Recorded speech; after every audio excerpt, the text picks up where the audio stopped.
ناظرین السلام علیکم. کیپٹل ٹی وی سے پروگرام کیپٹل کلینک میں بہت بہت خوش آمدید کہتا ہوں. ناظرین قوم ملک سلطنت کے لیے یہ واحد پروگرام ہے جو ان کی صحت کی آگاہی کے بارے میں اہم معلومات پہنچاتا ہے. پھر ہماری کوشش ہوتی ہے کہ جس بیماری کا برڈن سوسائٹی میں زیادہ ہو اس کے ہم ایکسپرٹ بلا کے اس کے بچنے کے طریقے آپ کو بتائیں. کینسر جیسے مہلک امراض کے ابتدائی سگنل بھی آپ کو کیپٹل کلینک سے پتہ لگتے ہیں تاکہ آپ تھوڑا سا بھی شک ہو تو ابتدا میں ہی آپ کسی مستند ڈاکٹر یا قریبی اسپتال جا کر اپنی تشخیص کروائیں اور اس کا علاج کرائیں. بیماری کوئی بھی ہو ناظرین، اگر آپ شروع میں ہی اس کو پکڑ لیں گے اور اس کی تشخیص کروائیں گے تو علاج سستا بھی ہوگا اور اس کی پیچیدگیوں سے بھی بچیں گے.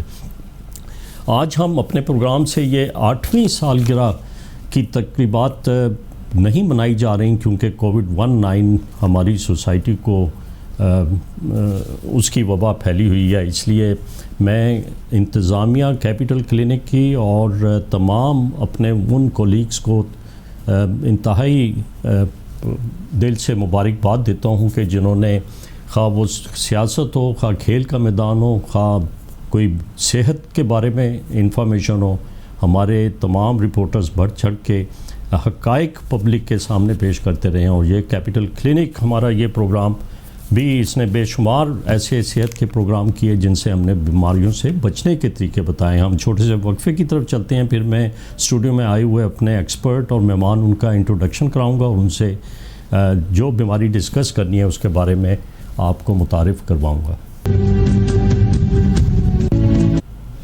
پروگرام میں دوبارہ آپ کو خوش آمدید کہتا ہوں. آج ہمارے ساتھ اسٹوڈیو میں پروفیسر ارشاد حسین قریشی ہیں جو کہ بین الاقوامی شہرت یافتہ فزیشین ہیں اور ڈین ہیں college of physician and surgeon Pakistan کے. کافی عرصہ سربراہ رہے میو ہسپتال کنگ ایڈورڈ میڈیکل یونیورسٹی میں شعبہ میڈیسن کے. اس وقت رہبر میڈیکل اینڈ ڈینٹل کالج میں خدمات انجام دے رہے ہیں پروفیسر ارشاد حسین قریشی. آج ہم ان سے ڈسکس کریں گے. ناظرین ہماری جو گفتگو ہے وہ 2 سیگمنٹس میں ہوگی. ایک پہلا سیگمنٹ ہم کووڈ-19 کی انفیکشن ذیابطیس کے مریضوں میں انہیں کیا احتیاط کرنی چاہیے، اور دوسرا سیگمنٹ ہمارا ہوگا کہ آنے والے مبارک مہینے ماہ رمضان میں جو ذیابطیس کے مریض ہیں وہ کس طریقے سے اپنا روزہ رکھیں اور عبادت کریں اور کیا انہیں کرنا چاہیے. تو پروفیسر ارشاد صاحب آپ کا بہت بہت شکریہ پروگرام میں تشریف لائیں. یہ کووڈ-19 کی جو انفیکشن ہے یہ ایک خوش آئند بات ہے کہ ہمارے منسٹر اسد عمر صاحب نے اعلان کیا ہے کہ آئندہ سال تک، اس سال کے آخر تک تمام پاکستانیوں کو جو ہے کووڈ-19 کی ویکسینیشن لگا دی جائے گی جس سے کہ اس بیماری پہ مکمل طور پہ قابو پا لیا جائے گا.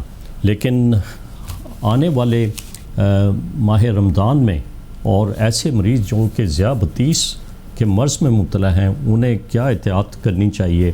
کیا وہ روزے بھی رکھ سکتے ہیں یا کووڈ-19 کی انفیکشن جو ہے ان میں کوئی زیادہ پیچیدگیاں پیدا کرے گی؟ اس سلسلے میں آپ کیا بتائیں گے؟ جی، سب سے بسم اللہ الرحمن الرحیم. شکریہ کیپٹل ٹی وی کا اور آپ کا کہ آپ نے مجھے بلایا. دیکھیں، ایک تو سمپل ہے رمضان اور کووڈ-19 جو اب 3rd لیئر آج کل چل رہی ہے اور پنجاب کے کچھ اضلاع میں تو یہ پیک پر ہے اور بہت زیادہ پیشنٹس اس وقت انوالو ہو رہے ہیں. تو اب رمضان کی آمد ہے تو کووڈ-19 کے اندر رمضان، پھر کووڈ-19 اور ڈائبٹیز یعنی ذیابطیس کا جو ہے اس کا کیا ہوگا. پہلی بات تو یہ کہ سب سے خوش آئند بات یہ ہے ہمارے کہ روزہ جو ہم رکھتے ہیں اور خدا کی طرف سے ایک نعمت ہے، اور روزہ رکھنے سے جہاں باڈی کا سارا سسٹم بہتر ہو جاتے ہیں ہمارا امیون سسٹم بھی زیادہ بہتر ہو جاتا ہے. یہ پروون فیکٹ ہے کہ روزہ رکھنے سے امیونٹی بہتر ہوتی ہے. تو تمام جنرل پبلک جو ہے جن کو یہ انفیکشن سے جو اللہ نے انہیں بچایا ہوا ہے یا جو لوگ مکمل اس سے ریکور ہو چکے ہیں تو وہ اگر کوئی اور بیماری میں مبتلا نہیں ہیں تو رمضان میں ان کو ضرور روزہ رکھنا چاہیے، ان کی امیونٹی بہتر ہوتی ہے. جہاں تک وہ لوگ ہیں جن کو باقاعدہ انفیکشن اس وقت ہو گئی ہے، ٹیسٹ پازیٹیو آ گیا ہے یا وہ ایک ایسی فیملی میں رہ رہے ہیں جس میں ایک بندہ کووڈ پازیٹیو ہے اور باقی لوگوں کو بخار اور کھانسی اور گلا اور یہ ساری علامات چل رہی ہیں، تو موسٹ لائکلی وہ بھی کووڈ-19 کے انفیکشن ایکوائر کر چکے ہیں۔ ایسے مریضوں کو جو ہے وہ ریکمینڈڈ یہی ہے کہ روزہ نہیں رکھنا چاہیے جن کو اس وقت ایکٹیو انفیکشن چل رہی ہے، کیونکہ کووڈ-19 میں جو ہم انفیکشن ہوتی ہے اس کے اندر مین ہم ٹریٹمنٹ جو ہے وہ ہم بیسیکلی 3 حصوں میں مینلی بیماری کے 3 پارٹ کرتے ہیں۔ ایک مائلڈ ڈیزیز ہلکی قسم کی، ایک درمیانی درجے کی، ایک شدید درجے کی، اور پھر ایک کریٹیکل جو وینٹیلیٹر پہ ہوتے ہیں۔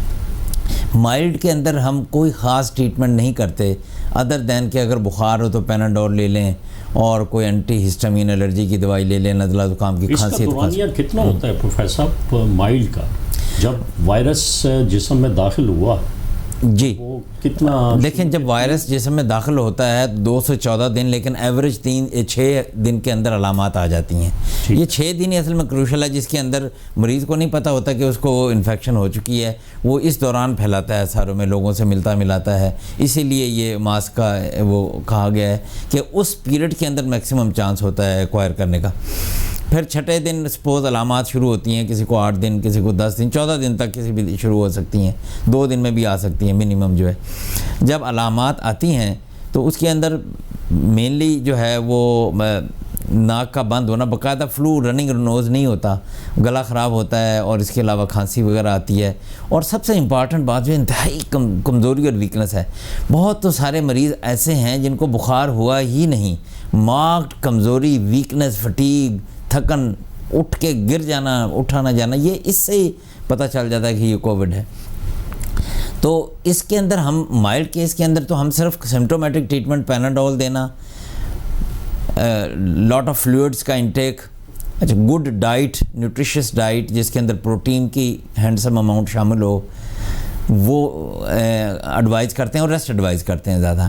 تو آپ کو پتہ ہے کہ 90% لوگ جو ہے یہ اسی اسٹیج سے ریکور ہو جاتے ہیں، اور صرف درمیانے درجے کے تک پہنچتے ہیں اندر 5 سے 10% لوگ، اور 5% لاسٹ ہیں جو کریٹیکل ہو کر جن کو آکسیجن کی سپلیمنٹ کے ساتھ ساتھ وینٹیلیشن کی ضرورت پڑتی ہے اور آئی سی یو میں داخلے کی ضرورت پڑتی ہے۔ اور یہ کریٹیکل لوگ پروفیسر وہ ہیں جو کہ ذیابطیس کے عارضے میں مبتلا ہیں، یا جن کو دل کا کوئی عارضہ ہے، جی، یا جن کو دمے کی شکایت ہے، جی، یا ہیوی کمیونٹی جو کو ماربڈیز ہیں نا، جو بیماریاں ہیں، فار ایگزامپل جیسے آپ نے بتایا شوگر کے اندر امیونٹی کم ہو جاتی ہے، جو لوگ اسٹیرائڈز لے رہے ہیں، جو لوگ جو ہیں ہارٹ کے مریض ہیں، یہ کو ماربڈیز والے، اور جو زیادہ عمر کے لوگ ہیں 60 پلس جو ہے، ان میں بھی امیونٹی ذرا کم ہوتی ہے، تو اس کے اندر جو ہے یہ ڈیزیز پھر زیادہ شدت اختیار کر جاتی ہے، اور اس کے اندر پھر سنبھالنا مشکل ہو جاتا ہے۔ تو مائلڈ سٹیج کے اندر جو اگر آپ کو ڈیزیز ہو گئی ہے رمضان کے اندر، تو احتیاطاً آپ روزہ نہ رکھیں،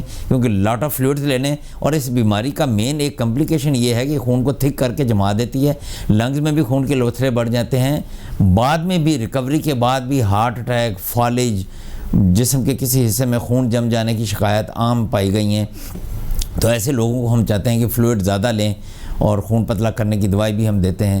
تو ایسے لوگوں کو ایڈوائز یہ ہے کہ ڈیورنگ ایکٹیو کووڈ جو ہے وہ جب انفیکشن چل رہی ہے، مکمل ریکوری تک جب تک ڈاکٹر الاؤ نہ کر دیں، ان کو روزے سے جو ہے وہ اجتناب کرنا چاہیے، کیونکہ ہمارے مذہب میں اجازت بھی ہے کہ بیمار آدمی کو یہ ضروری ہے۔ ناظرین، پروفیسر ارشاد حسین قریشی بتا رہے ہیں کہ اس میں کووڈ-19 کی اگر انفیکشن ہے اور اس کا دورانیہ 7 سے 10 دن کا ہو چکا ہے، اور وہ تھوڑی سی مائلڈ سے ماڈریٹ سیویرٹی کی طرف آ گئی ہے، تو آپ خدارہ روزہ نہ رکھیں۔ یہ سورہ بقرہ میں اور قرآن پاک میں بھی یہ حکم آیا ہے کہ آپ کوئی ایسا عمل نہ کریں جس سے آپ کے جسم کو نقصان پہنچے۔ آیت 195 میں یہ بڑا کلیئرلی لکھا گیا ہے۔ تو اگر آپ کووڈ-19 کے عارضے میں مبتلا ہیں تو آپ روزہ نہ رکھیں، بلکہ کوارنٹین میں ہی رہیں، اور کوشش کریں کہ تمام SOPs کو فالو کریں۔ ایک چھوٹے سے وقفے کی طرف چلتا ہوں، وقفے کے بعد آ کے ہم اپنی گفتگو اسی ٹاپک پہ جاری رکھیں گے۔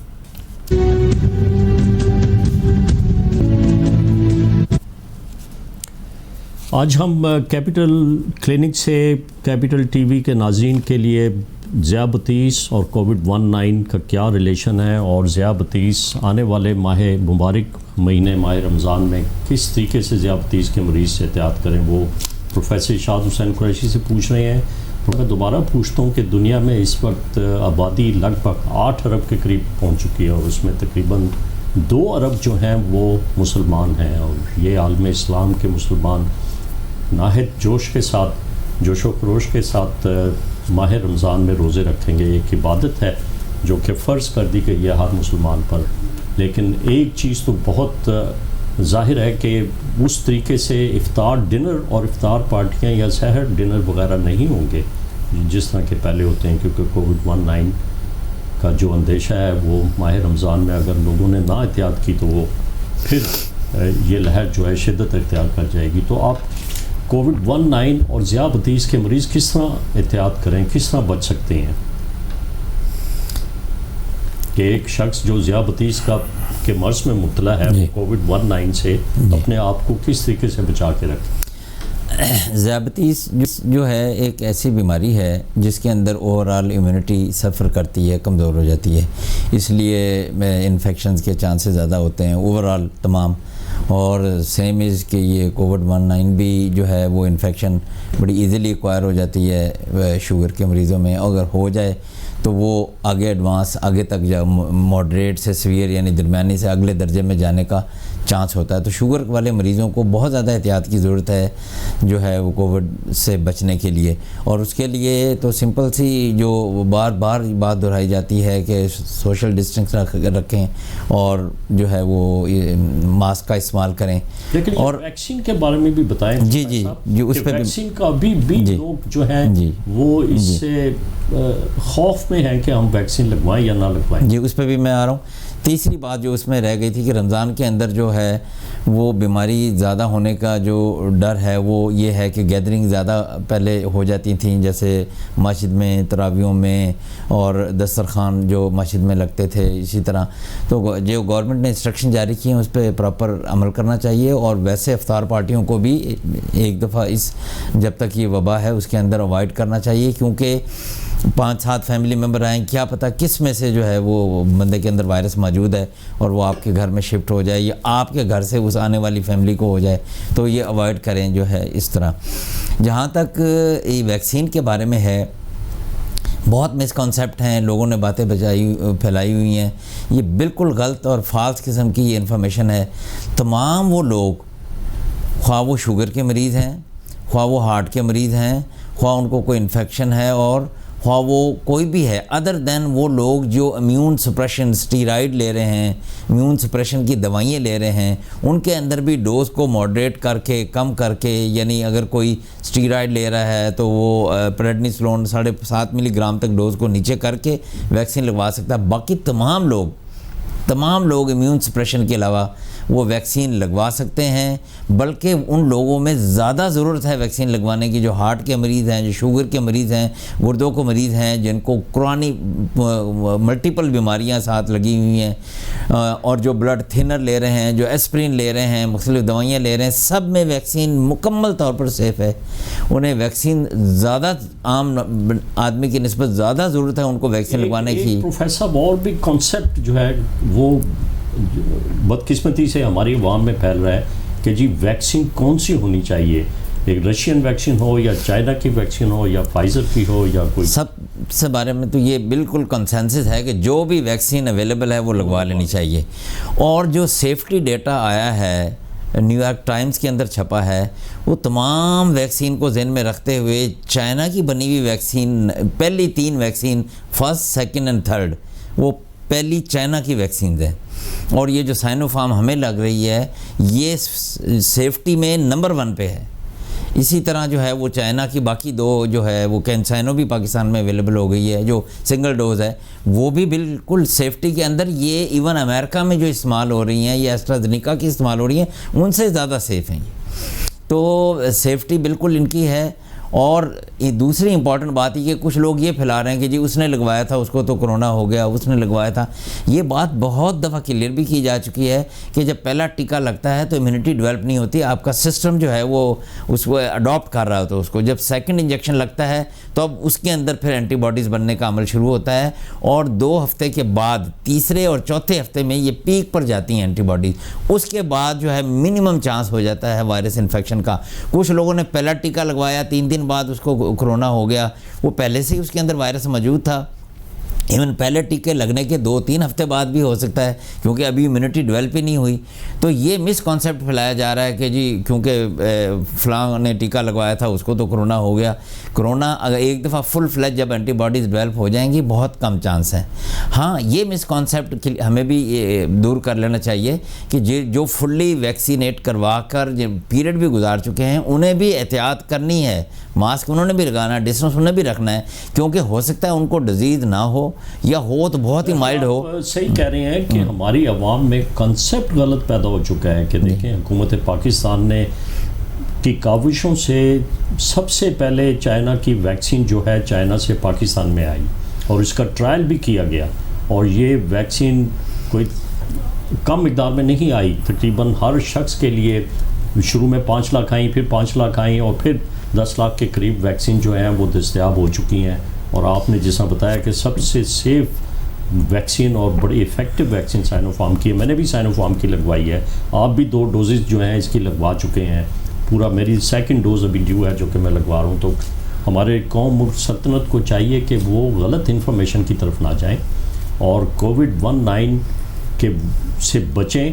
اور ذیابطیس کے مریض جو ہیں ان میں کووڈ-19 کا حملہ زیادہ شدت اختیار کر سکتا ہے، اس لیے ان کو SOPs فالو کرنا سب سے زیادہ ضروری ہے. اب میں آپ سے پوچھوں گا پروفیسر صاحب کہ آنے والے ماہ رمضان میں 22 کروڑ عوام میں سے اس وقت 2 کروڑ عوام جو ہیں ہمارے 2 کروڑ مریض جو ہیں پاکستان میں ذیابطیس کے مرض میں مبتلا ہے، اور اگر انہوں نے نا احتیاط کی تو اس کی جو پیچیدگیاں ہیں وہ ذیابطیس کی ماہ رمضان میں زیادہ ہو جائیں گی اور زیادہ مریضوں کو نقصان پہنچائیں گی. اس بارے میں آپ کیا بتائیں گے کہ ایک ذیابطیس کا مریض جو ہے وہ کیا احتیاط اختیار کرے روزہ رکھنے سے پہلے؟ اسے 5-6 کوئی ایک گائیڈ لائن بتا دیں ہمارے ناظرین کے لیے. یہ انٹرنیشنلی ملٹیپل بہت زیادہ اب اس پہ ریسرچ ہو چکی ہے رمضان اور ڈائبٹیز پہ، اور انٹرنیشنل گائیڈ لائن بھی بن چکی ہیں اور وہ سارے دنیا میں ہیں اور وہ موجود ہیں. وہ ڈاکٹرز کے لیے بھی ہیں اور مریضوں کے لیے بھی ہیں، اور جس کے اندر سب سے امپورٹنٹ بات یہ ہے کہ جس بندے نے روزے رکھنے ہیں وہ اپنے مالک سے کم از کم 1 سے 2 ہفتہ پہلے ہی رمضان سے ملے اور اس کو بتائے کہ میرا روزہ رکھنے کا پروگرام ہے، مجھے آپ گائیڈ کریں. تو اس کے لیے فزیشین کے پاس گائیڈ لائن ہے کہ یہ کس پلیس میں ہے، یہ لو رسک ہے، یہ درمیانے رسک کا ہے، یہ ہائی رسک ہے. ہائی رسک پیشنٹ جو ہیں ان کو معالج بتا دیں گے کہ آپ نے روزہ نہیں رکھنا. یہ وہ لوگ ہیں جن کی شوگر بہت ہی پورلی کنٹرولڈ ہے، جن کی بہت زیادہ شوگر آ رہی ہے، جن کی فاسٹنگ 200 رہتی ہے ناشتے سے پہلے، کھانے کے بعد اس کی 300-400 پہ چلی جاتی ہے. ان کی ایوریج 3 ماہ والی شوگر HbA1c جو ہے وہ 10-11-12 پہ ہے.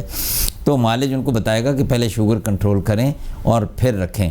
تو وہ ہائی رسک کیٹیگری کو تو وہ ایڈوائز کرتے ہیں کہ فار ایگزامپل جو بچوں کی شوگر ہے جو ینگ ایج میں ہوتی ہے وہ انسولین ڈیپینڈنٹ ہوتے ہیں اور ان کو انسولین کے بعض دفعہ 3 سے 4 ٹیکے لگ رہے ہوتے ہیں دن میں، تو ان لوگوں کو لیے ایڈوائزبل نہیں ہے کہ وہ روزہ رکھیں. ہاں اگر ٹائپ 1 ڈائبیٹکس بھی اگر 2 انجیکشن پر بڑے اچھے کنٹرولڈ ہیں تو وہ ڈوز کو ایڈجسٹ کروا کر اپنے ڈاکٹر سے وہ بھی روزہ رکھ سکتے ہیں. اس میں کیا انسولین کو بھی تبدیل کرنا پڑ جاتا ہے؟ جی، جو اگر R والی ہے اس کو جو ہے درمیانے والی ایکشن پہ کام کرنے والی ویکسین پہ وہ انسولین پہ سوئچ کر کے اور پھر اس کی ڈوز ایڈجسٹ کی جاتی ہے. نارملی عام حالات میں ہم جو جتنی بھی انسولین لے رہے ہیں آن این ایوریج جو ہے اس کا جو ہے وہ 2/3 جو ہے وہ صبح کے وقت استعمال کرتے ہیں کیونکہ ناشتہ کرنا ہے ہم نے، دوپہر کا کھانا کھانا ہے اور درمیان میں ملٹیپل بیچ میں کھانا وغیرہ ملتے رہتے ہیں، اور رات کی ڈوز جو ہے وہ تقریباً جو ہے وہ 1/3 کے طور پہ استعمال ہوتی ہے. جو کھانے کا سحری کا مینیو ہے پروفیسر وہ بتا دیں جس کو ہم رمضان پلیٹ کے نام سے اپنے عوام کو متعارف کرا دیں کہ وہ سحری ایک ذیابطیس کے مرض میں مبتلا شخص جو ہے اگر وہ روزہ رکھنا چاہتا ہے رکھے، لیکن اس کو کیا چیزیں سحری میں زیادہ استعمال کرنی چاہیے؟ وہ جی اس طرف بھی میں آ رہا ہوں. وہ میں اپنی پرانی بات یہ پہلے کمپلیٹ یہ کر لوں کہ اوورال ریکمنڈیشن یہ ہے کہ رمضان میں کیونکہ یہ مین شفٹ یہ آتی ہے کہ سارے دن میں جب ہم درمیان میں چائے بھی پی رہے ہیں, کسی کے پاس جا رہے ہیں, کھانا کھا رہے ہیں, 5 بجے بھی کچھ لے رہے ہیں, تو ملٹیپل ٹائم لے رہے ہوتے ہیں, تو صبح کی ڈوز عام طور پہ زیادہ ہوتی ہے. تو پھر جنرل رول یہ ہے کہ جو صبح کی آپ خوراک لے رہے ہیں, خواہ وہ گولیاں ہیں خواہ وہ انسولین ہے, تو اس کو ایز سچ افطاری کے ٹائم پہ شفٹ کر دیا جاتا ہے. اور افطاری کے جو شام کو ہم ڈوز لے رہے ہوتے ہیں اس کو سحری میں لے جاتے ہیں اور 30% فردر کم کر دیتے ہیں جو اصل ڈوز ہے. اگر انسولین اگر مل رہی ہے تو جیسے وہ صبح فرض کیا کوئی آدمی 30 لگا رہا ہے اور شام کو 20 لگا رہا ہے, جسٹ میں ایک ایگزامپل دے رہا ہوں, تو 30 والے یونٹ ایسا اٹھ کے افطاری میں چلے جائیں گے, اور افطاری جو شام کے وقت لگائی جا رہی تھی وہ سحری میں جائے گی, لیکن 30% اس کو کٹ ڈاؤن کریں گے, تاکہ کیونکہ آگے مریض نے اگلے 12 سے 16 گھنٹے تک کچھ نہیں لینا, اور جب کچھ نہیں لے گا تو اس میں شوگر کم ہونے کے چانس ہیں, تو سحری کی ڈوز کو فردر کم کرنا پڑے گا شام والی ڈوز کو وہاں شفٹ کرتے وقت. سیم اس گولیوں کا ہے, کچھ گولیاں لانگ ایکٹنگ ہیں ان کی کو ماڈیفائی کر سکتے ہیں. تو یہ آپ کا فزیشن جو ہے وہ 1-2 ہفتے پہلے ہی پلاننگ ہو جانی چاہیے, اور جنہوں نے نہیں کی ابھی بھی رمضان میں 1 ہفتہ باقی ہے تو اپنی ڈوز کو ضرور ایڈجسٹ کروا لیں, ڈائریکٹلی ایز سچ پرانی خوراک پہ ہی اس کو روزے کو نہ رکھیں. یہ بہت اہم انفارمیشن ہے کہ ذیابطیس کے مرض میں مبتلا شخص یا مریض جو ہے اپنے معالج سے مشورہ کر کے روزہ ضرور رکھ سکتا ہے, اور انسولین لگانے سے اس کا روزہ مقروض نہیں ہوگا, نہیں ٹوٹے گا. اور اگر آپ کو دن میں سحری کے وقت کوشش کریں کہ ایسی خوراک کا استعمال کریں جو کہ نشاستہ دار ہو, جس میں زیادہ ہو اور وہ سلولی جذب ہو پیٹ میں سے, تو آپ کا شوگر کا لیول برقرار رہے گا. اور جس طرح پروفیسر نے بتایا انسولین کی ڈوز کس طرح مقرر کرنی ہے, اپنے معالج سے مل کر ضرور کریں. آپ کا بہت بہت شکریہ, آپ نے ہمارا پروگرام دیکھا. کووڈ-19 سے بچنے کے تمام SOP اختیار کریں, اور ذیابطیس کے مریض ضرور ویکسینیشن اپنی لگوائیں. آئندہ ہفتے پھر ہم آپ کی خدمت میں حاضر ہوں گے. خدا حافظ, اور مجھے ضرور ای میل کیجئے, میں وہ بیماری آپ کیپٹل کلینک سے, کیپٹل TV سے آپ کے لیے ڈسکس کروں گا. خدا حافظ.